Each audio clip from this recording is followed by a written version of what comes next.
नमस्कार, आप देख रहे हैं एमटीवी राजस्थान न्यूज और मैं हूं आपके साथ शीतल जादौन। राजस्थान प्रदेश कांग्रेस कमेटी के अन्य पिछड़ा वर्ग विभाग ने 16 जुलाई को होने वाली ओबीसी कांग्रेस एडवाइजरी काउंसिल की पहली बैठक को लेकर अपनी तैयारियां तेज कर दी हैं। इस बैठक से पहले विभाग के संयोजक हरसहाय यादव ने जयपुर स्थित प्रदेश कांग्रेस मुख्यालय इंदिरा गांधी भवन में प्रेस वार्ता कर बैठक के एजेंडे और संगठन की आगामी रणनीति की जानकारी दी। इस दौरान संगठन को मजबूत करने से लेकर ओबीसी आरक्षण, जातिगत जनगणना और युवाओं से जुड़े कई अहम मुद्दे उठाए गए।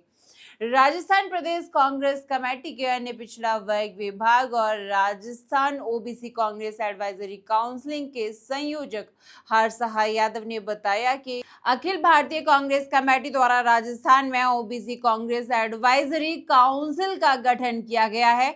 इस काउंसिल में अन्य पिछड़ा वर्ग से जुड़े वरिष्ठ नेताओं को भी शामिल किया गया है। इसकी पहली बैठक 16 जुलाई 2026 को जयपुर राजस्थान इंटरनेशनल सेंटर में आयोजित होगी। उन्होंने बताया कि बैठक में संगठन को जिला, ब्लॉक, निकाय और पंचायत स्तर तक मजबूत करने की रणनीति बनाई जाएगी। साथ ही ओबीसी कार्यकर्ताओं की संगठन में भागीदारी बढ़ाने, टिकट और विभिन्न पदों पर उचित प्रतिनिधित्व सुनिश्चित करने पर भी चर्चा होगी। हरसहाय यादव ने कहा कि बैठक में ओबीसी समाज को 27% आरक्षण प्रभावी रूप से लागू करवाने, सरकारी विभागों में लंबित आरक्षण पदों को जल्द भरने तथा जातिगत जनगणना में अन्य पिछड़ा वर्ग पर अलग कॉलम जोड़कर वास्तविक जनसंख्या के आधार पर योजनाएं बनाने और उनका प्रभावी क्रियान्वयन सुनिश्चित करने की मांग प्रमुख रूप से उठाई जाएगी। उन्होंने राज्य सरकार द्वारा पूर्ववर्ती कांग्रेस सरकार के समय शुरू किए गए अंग्रेजी माध्यम विद्यालयों को बंद करने के फैसले पर भी सवाल उठाए। उनका कहना है कि इन विद्यालयों में आर्थिक रूप से कमजोर परिवारों के, अनुसूचित जाति, अनुसूचित जनजाति और अन्य पिछड़ा वर्ग के बच्चों को बेहतर शिक्षा का अवसर मिला था, लेकिन वर्तमान सरकार इस व्यवस्था को समाप्त कर उनके अधिकारों को प्रभावित कर रही है। प्रेस वार्ता के दौरान हरसहाय यादव ने कहा कि लोकसभा में नेता प्रतिपक्ष राहुल गांधी द्वारा लगातार उठाए गए मुद्दों के कारण देश में जातिगत जनगणना का रास्ता साफ हुआ है। उन्होंने मांग की है कि यह प्रक्रिया जल्द से जल्द पारदर्शी तरीके से पूरी हो ताकि ओबीसी वर्ग को उसकी वास्तविक जनसंख्या के अनुपात में प्रतिनिधित्व मिल सके।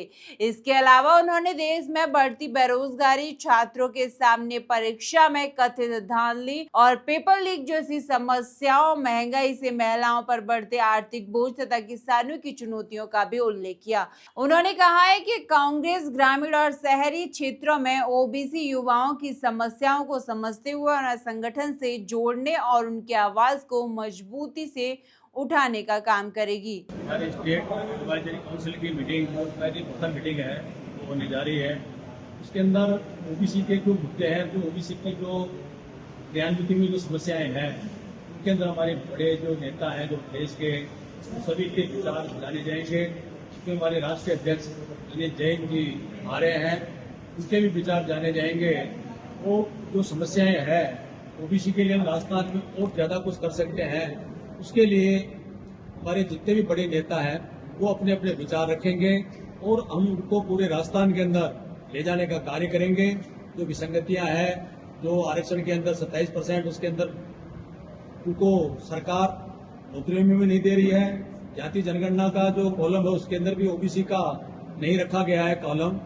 हम जाति जनगणना को भी अच्छी तरीके से करा सकें, इसके लिए भी हम पूरे प्रदेश के अंदर मुहिम चलाएंगे, क्योंकि जब जाति की जनगणना होगी उसमें जातियों के आधार पर ही जो देश और प्रदेश की जो है नीति निर्धारण होता है और फंड और विकास का जो पैसा आता है वो भी उसी माध्यम से होगा। हम सब मिल करके, हमारे जो नेता है उनकी राय जान करके और जो ओबीसी के बारे में, क्योंकि प्रथम मीटिंग होने वाली है, उसमें जो जो हम कार्य कर सकते हैं उसको हमारे जो बड़े नेता हैं उन सब की सलाह, क्योंकि एडवाइजरी का मतलब ये होता है उसमें वो जो एडवाइज करेंगे जो सबको तो पूरे प्रदेश के अंदर है वो ले जाने का काम करेंगे। कितने मेंबर है इसके अंदर? 66 मेंबर है, 66 मेंबर है पूरे प्रदेश के। उसमें डोडासरा जी है, गहलोत पायलट साहब और जितने भी सीनियर नेता है हमारे राजस्थान के, वो सभी लोग इसके अंदर मेंबर हैं। सब लोग 16 तारीख को RIC के अंदर उसकी प्रथम मीटिंग हो रही है। स्टेशन में वो आएंगे और उनके विचार जानेंगे और उनके विचारों को हम हमारे ओबीसी विभाग के माध्यम से पूरे प्रदेश के अंदर भेजा के उनको क्रियान्वित कराने का कार्य है। काउंसिल कब तक रिपोर्ट दे देगी? काउंसिल का भी जितना भी पढ़ते जो है उसकी जो रिपोर्ट होगी तो पूरी बना करके जो है एसीसी के अंदर भेजेंगे, हमारे केंद्रीय नेतृत्व के अंदर भेजेंगे, ताकि उनको किस प्रकार से जो हमारे प्रदेश के लिए क्या किया जा सकता है उनको पूरी रिपोर्ट भेज करके उसके ऊपर आगे कार्रवाई हो, ये इस समिति का कमेटी का वो रहेगा। ऐसी सच और सटीक खबरों को देखने के लिए बने रहिए एमटीवी राजस्थान न्यूज के साथ। नमस्कार। हम लाते हैं आपके लिए ताजा और विश्वसनीय समाचार। एमटीवी राजस्थान न्यूज, देश की अपनी आवाज।